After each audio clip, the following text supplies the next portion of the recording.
Salut et bienvenue sur notre podcast Départ Australie. Moi c'est Julie et après 3 PVT en Australie, j'aide désormais les futurs backpackers à partir à leur tour. Si tu veux en savoir plus sur notre travail ou si tu as des questions, tu peux nous retrouver sur Instagram ou sur notre site internet départaustralie.com. Aujourd'hui, on accueille Céline et Hugo. Ils sont arrivés en Australie mi-septembre et ils bossent en tant que traffic contrôleur. Salut! Salut! Salut! Comment ça va? Très bien, Tout très bien. nickel. Pour commencer cette interview, est-ce que vous pouvez vous présenter, s'il vous plaît? Oui, avec plaisir. Alors moi, je m'appelle Céline, je viens d'Alsace, j'ai 24 ans. Et du coup, avant d'arriver en Australie, j'ai fini mon master en marketing digital, donc rien à voir avec la construction et tout ce qu'on va parler aujourd'hui. Voilà. Et moi, c'est Hugo, j'ai 23 ans et j'étais aussi en alternance avant de venir en Australie dans le domaine de la supply chain. D'accord. T'es arrivé dans quelle ville au départ? Du coup, on est arrivé à Sydney pour le démarrage de notre PVT. D'accord. Et pourquoi vous avez choisi Sydney? Alors, on a choisi Sydney. Alors, moi, j'étais déjà venu en Australie une première fois et j'étais venu justement à Sydney. J'ai bien aimé la ville. Donc, je pensais que c'était une bonne ville pour démarrer, mais il n'y a pas que ça parce qu'on voulait aussi acheter un 4x4. Et je sais qu'à Sydney, le marché, il est assez grand. Donc voilà, ça laissait un beau panel de choix. D'accord. Et est-ce que vous avez un bon niveau d'anglais avant d'arriver en Australie? On avait un niveau d'anglais correct, on se débrouillait. Oui. Après, il y avait une petite marge d'amélioration, mais on avait un niveau à peu près correct. Moi, dans mon alternance passée, j'avais bien pratiqué l'anglais, donc ça allait. Céline, elle était plutôt C1. Ouais. Ouais, C1 et moi plutôt B2. D'accord. Voilà. Ouais, donc c'est quand même un niveau d'anglais assez correct. Voilà. Ouais. Voilà, on pouvait se débrouiller en tout cas. Vous avez voulu bosser en tant que traffic contrôleur, vous avez trouvé ce job. Déjà, pour commencer, est-ce que vous avez eu besoin de passer des tickets? Oui, effectivement. Alors, il y a plusieurs tickets qui sont nécessaires. Alors, le premier qui est absolument nécessaire, et c'est le basique, c'est la white card qu'on conseille. C'est le traffic control.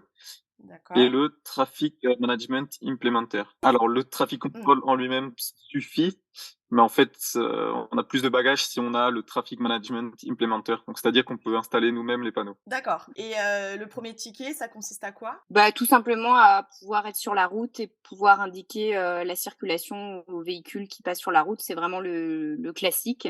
Et l'autre, ça permet d'installer les panneaux et c'est plus demandé par les entreprises. Ça permet aussi d'avoir un regard sur les plans utilisés par l'entreprise, tout ça. On est un peu plus compétent avec ces deux tickets-là, donc les entreprises préfèrent. D'accord. Conseillerais de commencer ces deux. Comment vous avez trouvé ce job? Alors, on va pas mentir, c'était pas évident. On a cherché sur tous les sites qu'on connaissait, donc Seek, Indeed, Gumtree. On est allé aussi sur Facebook. On a vraiment essayé un peu de tout. Et je crois et on a aussi postulé sur tous les sites des entreprises qui nous intéressaient. On est directement allé sur les sites des entreprises et on a postulé en direct. Donc, je crois que c'est par ce biais-là qu'on a eu un retour. C'est ça. Mais il faut vraiment être très motivé et persévérer même s'il n'y a pas de réponse parce que souvent on postule un lundi et la réponse, le retour peut arriver que 10 jours après. Donc, il faut persévérer. Pour avoir une idée du temps qu'on a mis, je crois que c'était 2-3 semaines. 3 semaines, Plutôt 3, ouais. D'accord. Donc, dans un premier temps, vous avez postulé en ligne? Seulement en ligne? Oui, en ligne. D'accord.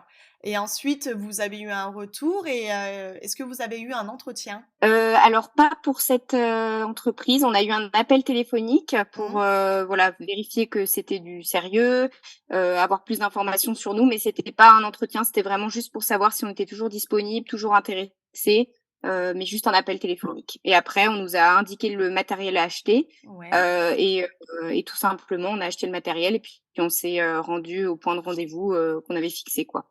Et alors, vous avez eu besoin d'acheter quel matériel? Alors, on a eu besoin d'acheter surtout des radios. C'est assez onéreux. Ça dépend si c'est des watts ou des 5 watts. On va partir sur les plus chers. À 2, on en a eu pour $600 quand même. Ah oui! Donc oui, c'est donc un bon investissement dès le départ, en plus des tickets. En plus des tickets, c'est ça. Et d'ailleurs, On a vous en avez eu combien pour les tickets? C'était $750, les 2 tickets de traffic management, et plus la white card, il me semble que c'est dans les $100. Par personne. Par personne. OK, d'accord. Ouais. Oui, donc ça fait un Après, sacré investissement dès ce le qui départ. ouais, tout à fait. Ce qu'il Ouais. faut aussi savoir, c'est que, les tickets qu'on a passés ne sont valables qu'en, New South Wales, parce qu'on est actuellement, en New South Wales. Mmh. Donc si on avait envie de devenir traffic contrôleur dans un autre État, par exemple en Victoria, il faudrait qu'on repasse des tickets différents, qui complètent sont finalement la même chose, Oui. mais il faut les avoir, dans l'État en question. Et Ouais. le prix varie entre les États. Je sais qu'en Victoria, c'est moins cher. D'accord, OK.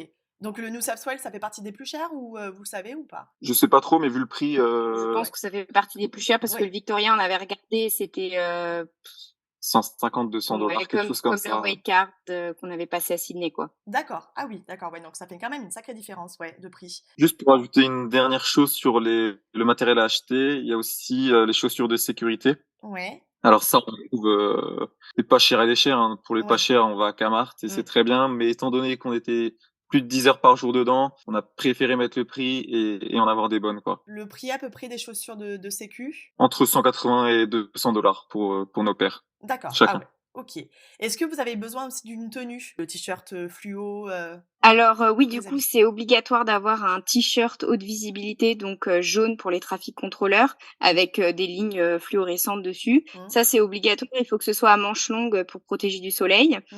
Et ensuite, le pantalon, c'est, aussi obligatoire d'avoir, généralement quelque chose de fluorescent. Ça dépend des entreprises et les polos qu'on peut avoir, les polos jaunes, ça dépend des entreprises aussi, mais généralement, ils les donnent quand même, avec le flocage de l'entreprise. Du coup, là, c'est l'entreprise qui vous a fourni, les vêtements, Oui, sauf le pantalon. sauf le C'est pantalon? ça. Mais il nous fournit, le casque de chantier, les vestes de pluie, Ouais. et les polos avec le flocage de l'entreprise, quoi. Vous êtes arrivés, sur place, est-ce que l'employeur, vous logeait? Alors ça, non. On a dû prendre un logement par nous-mêmes. Oui, Mais bon, étant donné le salaire, ça posait pas trop de problèmes. d'accord. Et du coup, pour le logement, vous avez fait comment? Vous avez cherché une coloc? Vous dormez en camping? Vous dormez dans des un free camp? Alors, ouais, la question du camping, ça s'est posé, mais vu comme on est fatigué à la fin des journées, on a préféré prendre une coloc Ouais, et on a eu beaucoup de chance parce que c'était une grande maison et en fait, on était seuls dans la coloc. Ça peut en intéresser certains. Nous, on payait 350 $ chaque semaine, à 2. et vous êtes dans quelle ville? On est en New South Wales, à Blayney. Une fois que vous êtes arrivés, donc vous avez, dû, trouver un logement et vous avez commencé, tout de suite votre boulot? Oui, tout de suite, on s'était fixé une date avec l'employeur par téléphone, Mmh. donc à cette date, on s'est rendu à l'entreprise. On a d'abord dû, pendant une bonne journée, passer des examens en ligne, des tests obligatoires à passer pour nous autoriser à accéder, au site, au projet, au chantier, quoi. Oui. Donc ça, c'était obligatoire, donc ça nous a mis une bonne journée et aussi tous les papiers administratifs à compléter et après on a pu commencer, 2 jours après. Comment se passe une, journée type de trafic contrôleur? Alors, c'est assez chargé. Ça démarre tôt le matin puisqu'on faisait du 6h-17h. Donc, lorsqu'on arrive sur le chantier, il y a un petit brief d'une heure, une quinzaine de minutes. On prend le café et ensuite on va directement sur la route et environ 2 heures avant d'avoir 30 minutes de pause. Et ça se répète la journée. Donc, toutes les 2 heures, on avait 30 minutes de pause. D'accord. Et après les semaines, ça peut varier. On a des semaines où on travaillait du lundi au samedi inclus. Après on a eu des semaines où on travaillait du lundi au vendredi. Ça dépend des semaines et au niveau des horaires, ça dépend aussi, ça dépend des chantiers sur lesquels on est. Mais sur le chantier sur lequel on était, c'était vraiment du 6h-17h, toute la semaine et un tout petit peu moins le samedi, un peu une journée plus légère le samedi. D'accord, Ouais, vous travaillez, 6 jours, par semaine. Oui. c'est ça. Vous êtes toujours sur le même chantier ou vous avez changé de chantier entre-temps? Alors là, on était toujours sur le même chantier. En fait, on était dans une ferme éolienne. Voilà, OK. c'est pas commun. Mais là, normalement, début de semaine prochaine, on devrait changer. D'accord, toujours dans la même ville? Toujours dans la même boîte, dans la même ville, non. On sait pas encore, on verra. D'accord, ça peut être loin? Je pense qu'on peut faire, là, pour y aller de l'entreprise, on avait 40 minutes de route. Bah, je D'accord, pense que, ouais, on peut facilement aller jusqu'à 1 heure. 1 heure ou 1 heure et demie, je pense. OK. Alors concrètement, vous faites quoi? C'est, vous qui tenez les panneaux rouges et verts, laissez passer les voitures? Ouais, exactement. On Ouais, tient le panneau qui est avec marqué, slow, ouais. donc doucement et stop. Oui. Voilà, c'est pas très physique, hein, Non, c'est sûr. C'est un des avantages de ce boulot, c'est pas physique et après on communique avec, notre binôme, de l'autre côté de la route via la radio Oui. pour, s'informer, s'il y a un danger ou s'il y a quelque chose de particulier qui arrive sur la route et l'objectif, c'est juste que le flux de voitures se fasse correctement ou de camions d'ailleurs, se Mmh. fasse correctement sans danger et voilà, tout simplement.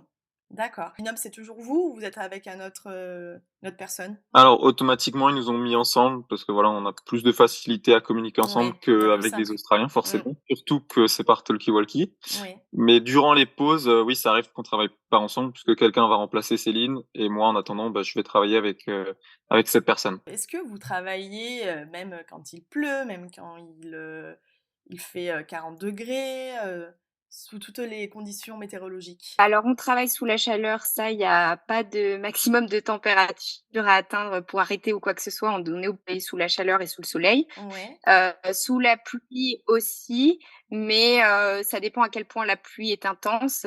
Si elle est trop intense, on nous demande quand même d'arrêter Mmh. et s'il y a des orages, aussi, si l'orage, est à environ 30 kilomètres du lieu où on se situe, on est obligé, par sécurité de s'arrêter. En tout cas, c'était sur le projet dans lequel, on était, c'était le cas. Mmh. Et voilà, sinon, s'il y a du vent, on travaille, s'il y a de la poussière, on Mmh. travaille, et du soleil, on travaille aussi, quoi. D'accord et du coup, les journées, sont pas un peu longues? Elles peuvent être un petit peu longues quand même, puisque c'est un peu ennuyant quand même, à la longue, Mmh. de juste tourner le panneau et de communiquer avec son collègue et on est tout seul en plus, Ouais. assis à sa chaise ou debout, donc ça peut être un peu long quand même, c'est un des inconvénients. Que ça vous a permis, de vous améliorer en anglais?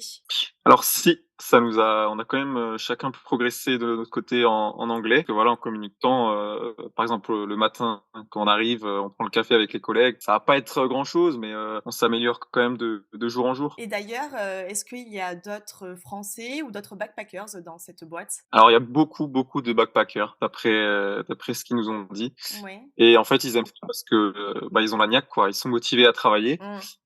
et pour la question de s'il y a des Français, non, on D'accord. était les seuls Français. Ouais, il De y avait beaucoup l'entreprise, de ouais. Et effectivement, c'est vrai que nos collègues devront bien insister sur le fait qu'ils aiment que les backpackers, travaillent parce qu'ils sont extrêmement motivés et Oui. ils comptent pas les heures et ils veulent, justement, ils en demandent plus. Donc c'est pour ça que très souvent, ils apprécient des collègues, backpackers parce que ça travaille, dur. Ouais, ça enchaîne pas et ça peut faire des heures. Et donc, ce boulot comme c'est en construction, est-ce que ça compte pour les 88 jours? Alors la bonne nouvelle, c'est que, oui, ça compte pour les 88 jours à condition d'être en Australie régionale, Bah, parfait. en dehors de Sydney et on va dire des villes connues. Parlons salaire, enfin, c'est connu pour, bien gagner. Combien vous, touchez, par heure? Par heure, on gagnait 34 $.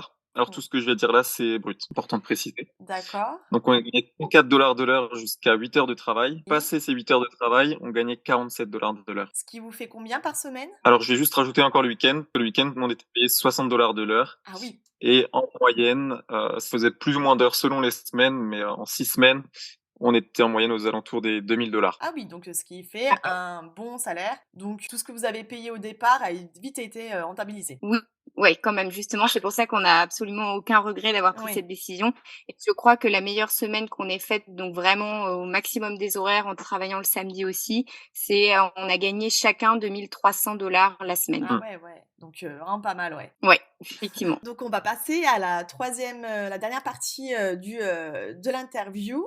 Donc ça fait depuis mi-septembre que vous êtes en Australie. Est-ce que vous avez une petite anecdote à nous raconter? Alors oui, on en a une et je vais plutôt laisser Céline, dire puisque ça la concernait plus que moi. Vous verrez pourquoi. Beh, c'est une anecdote finalement avec le travail.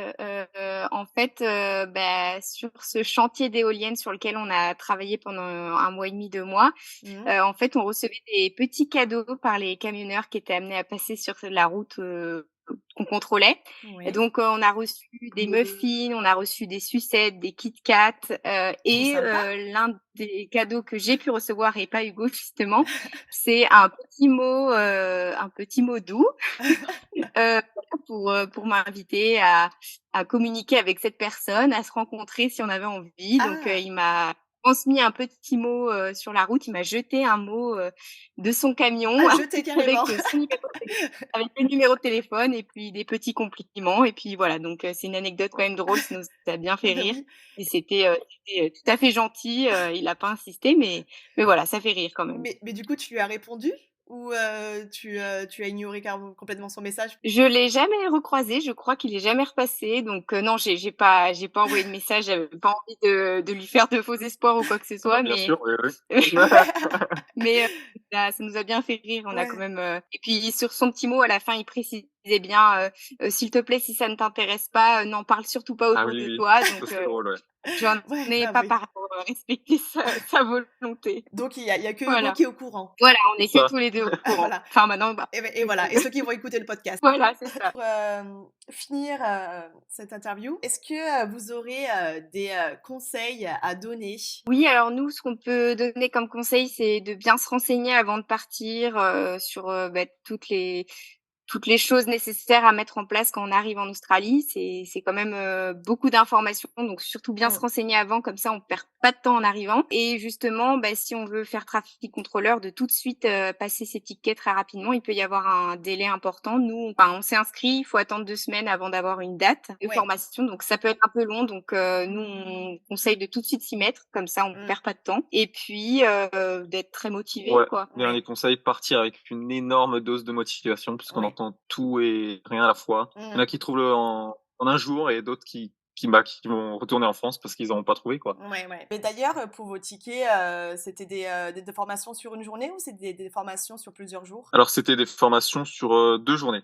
2 Pour la jours. white card, c'était, une demi-journée et pour le traffic control, c'était en 2 jours, plus D'accord. un jour de pré Il y a 2 jours de théorie, donc on est dans une salle avec un professeur qui nous donne, des informations, avec un PowerPoint et on doit au fur et à mesure, des informations qu'il nous donne, compléter un livret avec, des questions et cocher la bonne réponse tout simplement. Mmh. Ça pendant 2 jours et la troisième journée, on a une matinée plutôt de pratique. Donc en fait, on est sur la route et puis on pratique, on communique via la radio, on fait tourner les panneaux, on essaye des feux tricolores, Du coup, ces formations, on est d'accord, ça peut se faire qu'en présentiel, mis à part, la webcam? oui, tout à fait, on est obligé d'être en présentiel puisqu'il y a la pratique à effectuer donc oui, oui, c'est présentiel. Pour les personnes qui auraient, des questions à vous poser, est-ce que vous acceptez de donner votre, Insta? Oui, avec plaisir. Du coup, on a ouvert un Instagram, pour, nous suivre. C'est CAP Australia, tout simplement. Et on est D'accord. aussi sur TikTok, sur le même nom. OK, et ben nickel. Je vous remercie, nous avoir accordé, cette interview. Bah, merci à toi, c'était C'est c'était top, ouais. super intéressant. Ouais, enfin, c'est super intéressant. C'est la première interview qu'on a sur le trafic contrôleur. Je pense que ça va intéresser, beaucoup de personnes. Bah, j'espère et en tout Mmh. cas, s'il y a des questions ou des personnes qui ont des interrogations ou Mmh. voilà, qui veulent rentrer plus en détail, ils peuvent, nous écrire sur Insta. On a déjà répondu à certains et c'est avec plaisir si on peut s'entraider parce que nous aussi, on contacte certains sur Instagram. Donc, si on peut faire la même chose pour certains qui en Ouais, ont besoin, c'est avec plaisir. et ben génial. Je vous dis à la prochaine. Salut Céline et Ouais, à la Hugo. prochaine. Salut, Salut. salut!